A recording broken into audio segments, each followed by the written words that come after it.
qui a lancé les bases théoriques de l'entrepreneuriat, donc la conception ou la définition de l'entrepreneur et de l'entrepreneuriat.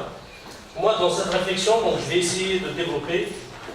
En fait, j'ai essayé de réfléchir un peu comment adapter ma contribution à l'idée de la journée entrepreneuriat et innovation.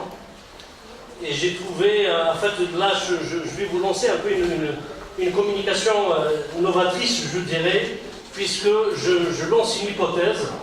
C'est une hypothèse de recherche que je lance, donc j'essaye de réfléchir un peu comment faire évoluer l'entrepreneuriat étudiant.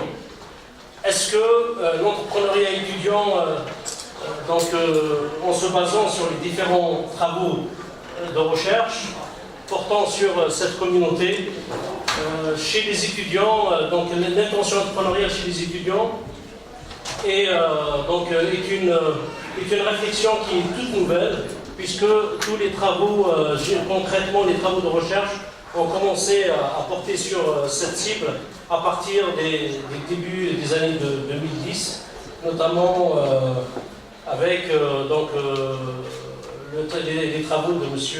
Tounes sur les étudiants et nous-mêmes avec le collègue canadien sur l'intention entrepreneuriale des étudiants algériens. Alors, les études sur l'intention entrepreneuriale sont nombreuses, mais quand je disais, elles portent beaucoup plus chez les pays développés, notamment européens et canadiens. En parallèle, plusieurs programmes proposés à destination des étudiants pour promouvoir l'entrepreneuriat innovant viennent changer la perception de l'entrepreneuriat chez l'étudiant algérien. Et puis, l'objectif de cette communication, c'est une réflexion. Donc, ce que je vous propose ici, ce n'est pas un travail de terrain, c'est une réflexion que je me pose. Donc, voir dans quelle mesure les différents programmes destinés aux étudiants, je ne parle pas des programmes ANSEJ, CNAC ou autres, ce sont des programmes d'accompagnement, de soutien à l'entrepreneuriat innovant chez les étudiants algériens. Donc, cette réflexion nous permet, nous amène à nous poser une hypothèse fondamentale, c'est que ces différents programmes, que je citerai par la suite, dans le déroulement de cette communication, innovants, stimulent l'intention entrepreneuriale chez les étudiants. C'est-à-dire, toutes les études auparavant, les études qui ont été menées ont fait apparaître une intention entrepreneuriale chez l'étudiant qui était plus par nécessité. L'étudiant s'inscrit dans une approche entrepreneuriale parce qu'il est confronté à un taux de chômage très élevé. Le diplômé algérien, les statistiques sont là, donc le montrent. La cible la plus touchée par le chômage, c'est l'entrepreneur, c'est l'étudiant diplômé. Contrairement, par exemple, à celui qui a fait une formation professionnelle ou le chômeur qui n'a pas fait d'études. Donc, ils ont beaucoup plus accès facile au salariat, contrairement au diplômé qui, lui, trouve des difficultés à décrocher un premier poste de travail. Donc, l'entrepreneuriat devient une forme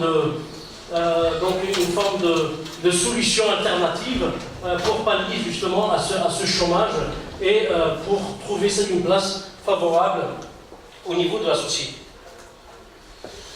Et pour le vérifier, je m'adosse à la théorie de l'intention entrepreneuriale, de la théorie d'Eisen. Eisen, qui est la théorie des comportements planifiés, 91, qui, en mobilisant un certain nombre d'indicateurs, nous permet de comprendre qu'est-ce qui motive l'étudiant à aller vers une approche entrepreneuriale.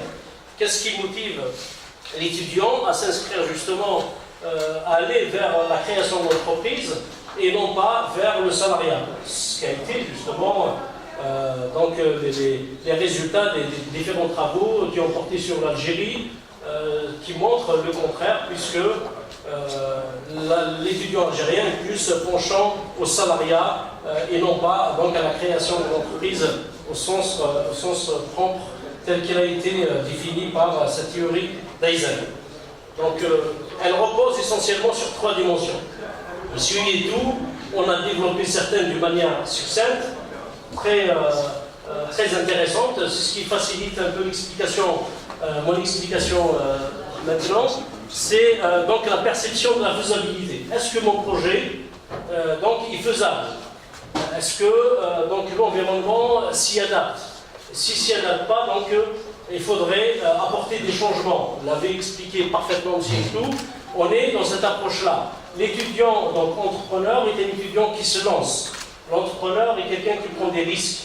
Donc l'environnement qui n'est pas adapté, pour souvent, chez les étudiants qui n'ont pas cette fibre entrepreneuriale, donc laisse tomber à la première difficulté. La perception de désirabilité, personnellement désirable. Donc là aussi, il faut qu'il y ait une motivation de la part de la personne qui s'inscrit dans cette approche-là. Et puis les normes subjectives qui sont donc en référence donc à la personnalité, à l'identité, à la culture donc de la personne. Susciter l'esprit entrepreneurial et innovant chez les étudiants, organiser des concours business plan au niveau national afin de développer l'esprit de compétition, le travail d'équipe, le challenge. Et puis nous avons aussi une multiplication des incubateurs qui accueillent les lauréats des différents programmes, bien sûr, qui sont développés auprès essentiellement des étudiants. Maintenant, l'objectif de tous ces programmes nationaux, c'est comment faire de l'étudiant d'aujourd'hui un futur entrepreneur innovant. J'insiste sur le concept d'innovant parce que donc, tous ces programmes excluent systématiquement en fait, tous les projets classiques d'entreprise. Ils sont plus orientés vers des projets portant sur les technologies de l'information et de la communication, sur les énergies renouvelables. Enfin, toute idée novatrice pouvant apporter une richesse, une valeur ajoutée en créant l'entreprise. Quels programmes nationaux? Nous avons le programme Testar, que vous connaissez, qui a connu ses débuts dans les années 2010. C'est un programme qui favorise justement, qui suscite l'entrepreneuriat chez les étudiants, mais pour des projets orientés plus sur les technologies de l'information et de la communication et les énergies renouvelables. Prix Petite, lancé en 2014, favorisant la création d'entreprises innovantes par les étudiants et les jeunes diplômés. La Startup Academy, lancée par le programme Condor, destiné également aux étudiants. Impact Work 2016, qui vise à l'entrepreneuriat social en Algérie. Startup Weekend, lancé en 2014. Mokawi 2017. Qui vise à développer la micro-entreprise et l'entrepreneuriat chez les jeunes. Donc, je ne suis pas exhaustif dans ces différents programmes, mais donc, je cite ici l'essentiel des différents programmes. Je peux en oublier d'autres. Maintenant, les résultats, ce qui est intéressant, les différents résultats qu'on peut donc, tirer de ces différents programmes, qui ont commencé concrètement à partir de 2010, mais qui étaient très timides, avec le programme Testar qui était le premier, venu par la suite à partir de 2013-2014. Donc les autres programmes sont venus pour soutenir un peu cette facilité d'insertion des diplômés de l'enseignement supérieur, notamment ceux issus de la diaspora en France. Donc ce sont des programmes européens, pour la plupart, qui visent à accompagner, à aider, à soutenir les étudiants formés souvent de 3e cycle, c'est-à-dire ingénieurs, master, doctorat, qui ont des projets innovateurs, puisque c'est toujours, on est donc dans une approche de concours, c'est-à-dire c'est un concours qui est lancé auprès des étudiants, les porteurs de projets, d'idées innovatrices, donc participent à ce projet-là. Donc il y a une sélection qui se fait et les lauréats sont suivis, accompagnés, financés, dans certains cas, à venir donc développer leurs activités dans les pays d'issue. Donc c'est des projets qui visent à développer l'entrepreneuriat en Algérie, au Maroc, Tunisie, le Liban pour certains. Et les derniers programmes que je vais présenter vont au-delà du territoire maghrébin, donc du sud de la Méditerranée, et ils sont beaucoup plus orientés aussi vers l'Afrique subsaharienne et l'Afrique centrale. Donc l'objectif, c'est l'insertion, permettre aux étudiants issus de la diaspora de s'insérer socialement dans leur pays d'origine, et aussi de contribuer au développement du pays d'origine, au développement de l'entrepreneuriat innovant. Toutefois, il y a d'autres objectifs qu'on pourrait citer. C'est aussi, en développant le pays d'origine, ça permet de freiner aussi la migration donc des jeunes vers les pays occidentaux et les pays développés.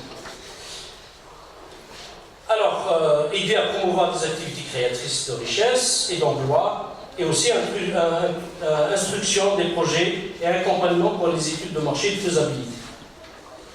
Quelques programmes. Maintenant, nous avons le programme le plus connu pour le cas algérien, c'est le programme PASSIM. Le programme PASSIM, c'est un programme qui est donc développé en France essentiellement, financé par l'Union européenne et développé par l'Institut de recherche et développement, l'IRD, qui pilote ce projet.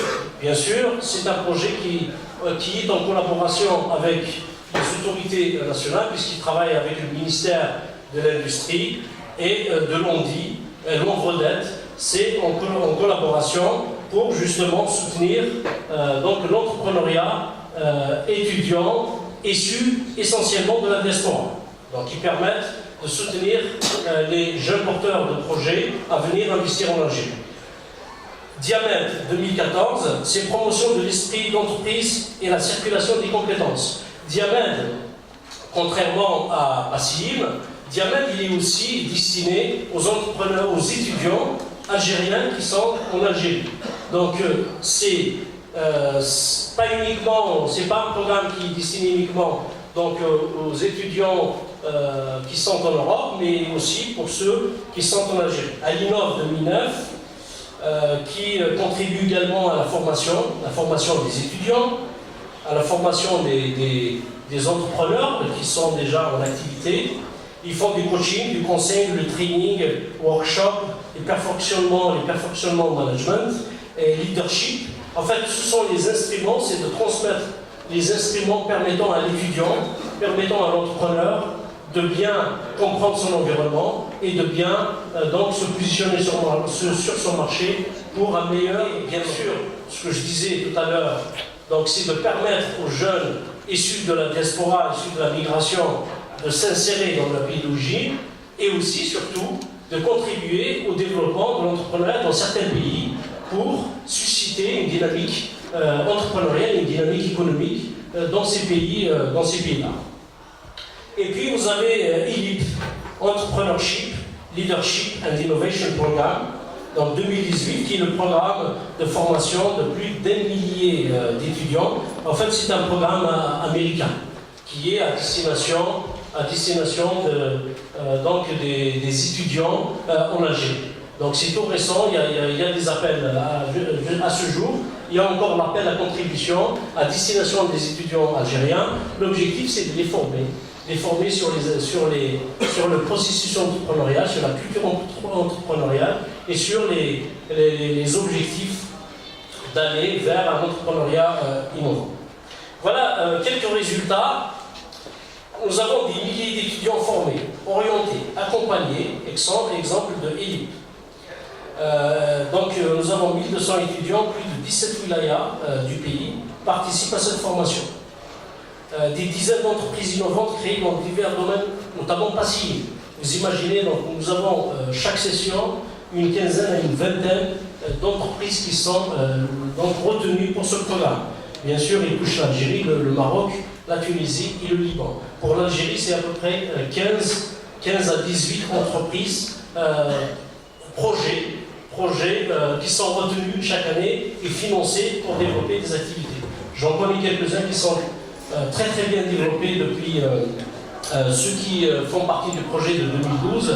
Aujourd'hui, ils sont en activité en Algérie.